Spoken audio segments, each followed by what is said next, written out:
This is the ROG Ally X, and this is Asus's newest handheld console. This time around, we do see some much needed improvements, which a lot of people were asking for, which is great.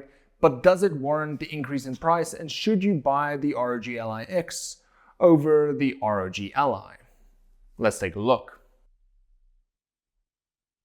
So this is the brand new 2024 ROG Ally X, and just like the original ROG Ally, you are still able to play games from Steam, Xbox Game Pass, and even PlayStation, because it still comes equipped with a full Windows 11 install, meaning you can even use this as your standard desktop setup for productivity use cases. And even though this may only look like a simple color change, a lot has actually changed. And if you have been looking at getting an ROG Ally, then this is definitely the one to get. It might even be worth the upgrade, but let's actually chat about it. So in this video, we will be covering what you get in the box, what's different this time around, and then also how it stacks up against the original ROG Ally, which I have been using over the last couple of months.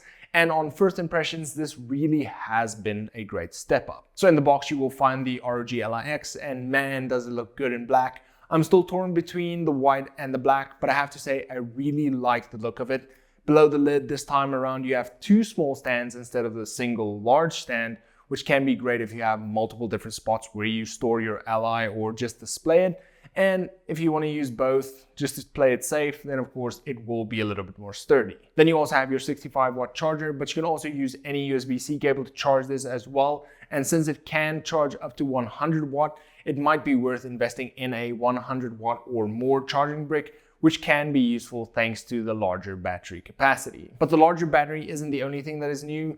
This year around, the most obvious change, of course, is the color. And if you were one of those people that wanted a black Ally or just didn't like the white design, then this is of course for you. Now they have also made some other subtle changes to the design that overall just makes the Ally X feel more comfortable in hand, making it great for longer gaming sessions. In terms of design, a lot has stayed the same, with the ROG logo below the screen, the position and design of the speakers on the front, the lines and the ROG logo on the front grip, as well as the ROG logo on the back vent and the holographic strip. But then this year, you also have these tiny ROG logos for the grip, which is very similar to what we've seen Sony did with the PS5, which is kind of a cool little touch. Then this year around, they also opted for more rounded corners instead of the sharp corners on the original. Plus it is also slightly thicker, which just makes the console that much more comfortable to hold and play games on. Now this thicker design does make it slightly heavier at 678 grams compared to 608 grams,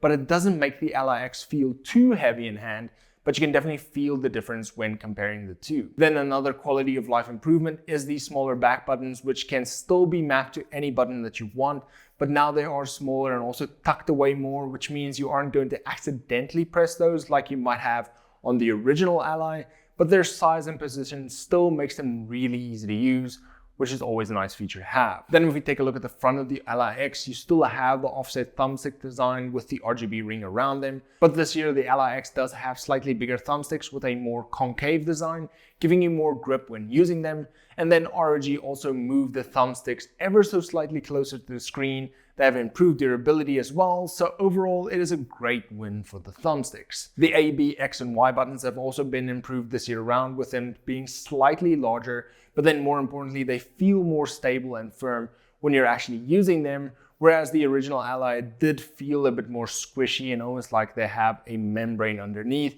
and they also had a little bit more play and wiggle room in the actual frame. ROG has also made some improvements on the D-pad, which is now slightly bigger, but also has the cross design, and overall the size and design makes it easier and more comfortable to use. And for me at least, pressing those diagonal angles are much easier, especially thanks to the larger size. Then of course we still have the same 4 buttons on the front, where the one is the Armory Crate button, used to open and close Armory Crate. You have the Command Center button that can be used to do quick actions like change the performance mode as a quick example. And then you have your view and your menu button. The display this year has also not changed a lot, and I think a lot of people might have been hoping for an OLED display, as those are really becoming more and more popular. So with that being said, viewing angles aren't that great, but it is a handheld, so you will be looking at it head on anyway, so that shouldn't be a major problem. Then you also have your 120Hz VRR touchscreen with a peak brightness of 500 nits, So even though it is bright enough to use it in brighter environments, the glossy finish will make it harder to use it in those environments anyway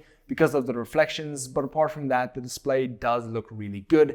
It has a good sharpness, and the colors and the contrast look really great. When we take a look at the top, we also see a lot of changes, with the first being the addition of 2 USB-C ports, where the one is a 40 gigabit per second connection type. So even though they have removed the GPU port, the USB-C port does have Thunderbolt external GPU support.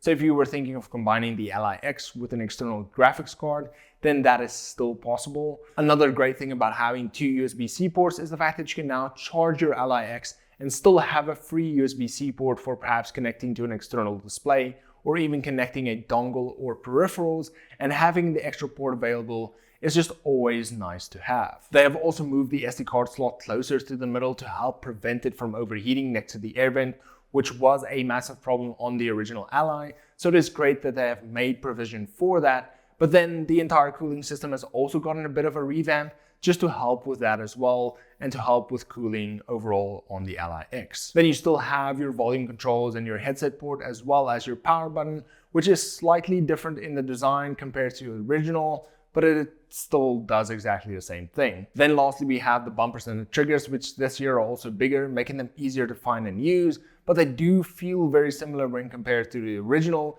in terms of clickiness and responsiveness. But you can tweak all of the triggers and thumbsticks in the Ally settings to change dead zones and curves to your liking. Now, when it comes to gaming and performance of the Ally X, it really is a very similar experience compared to that of the original Ally, but slightly better at around 10% increase in performance. You still have the same processor as last year with the AMD Ryzen Z1 Extreme, but now instead of only 16 gigabytes of RAM, you have 24 gigabytes, and thanks to it being faster as well, you will see slight improvements in performance.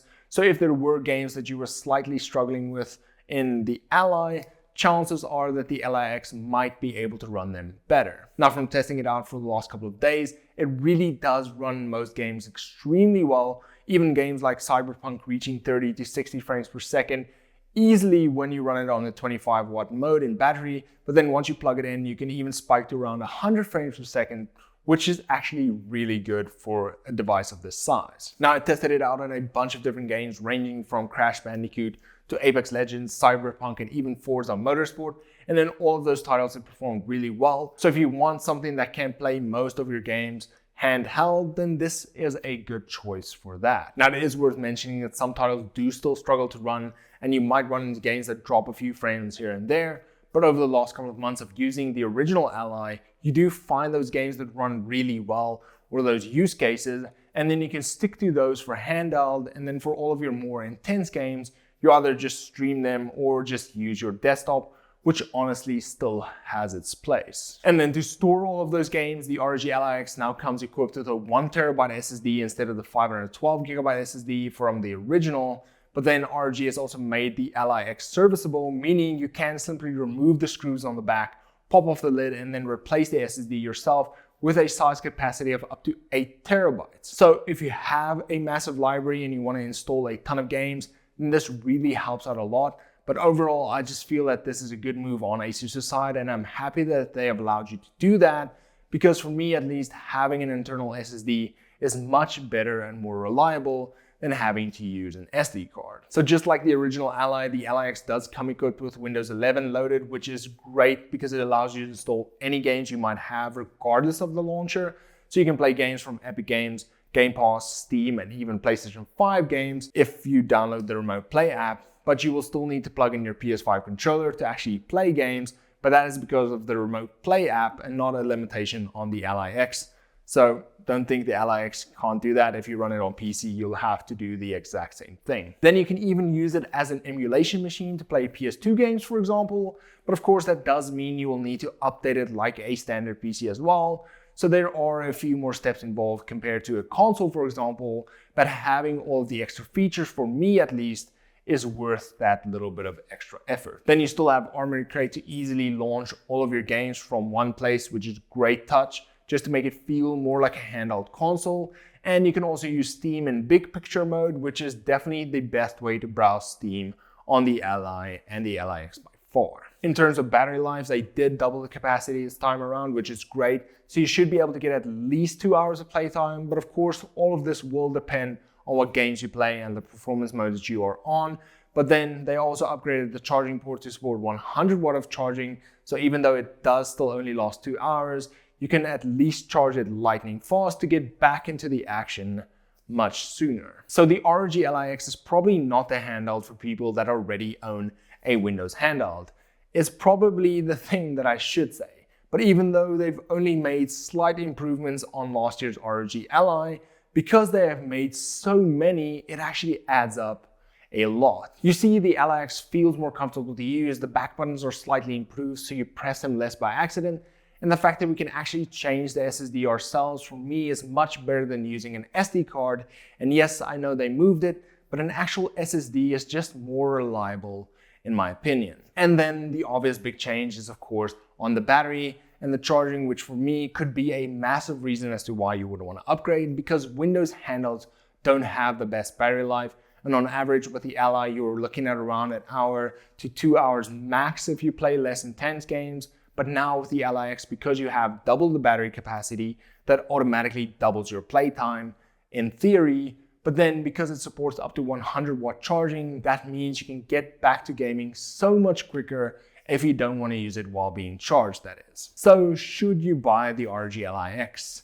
Yes, you should. For me, the ROG Ally X is definitely the Windows handheld to buy. It looks good, it feels good, and from using the Ally for almost a year now, I have to say it's definitely a great device to have.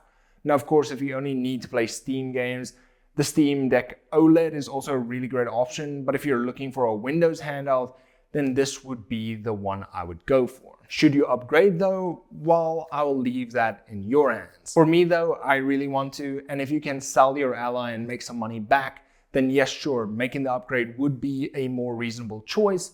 But like I said, that will be at your own discretion. And then until next time, cheers.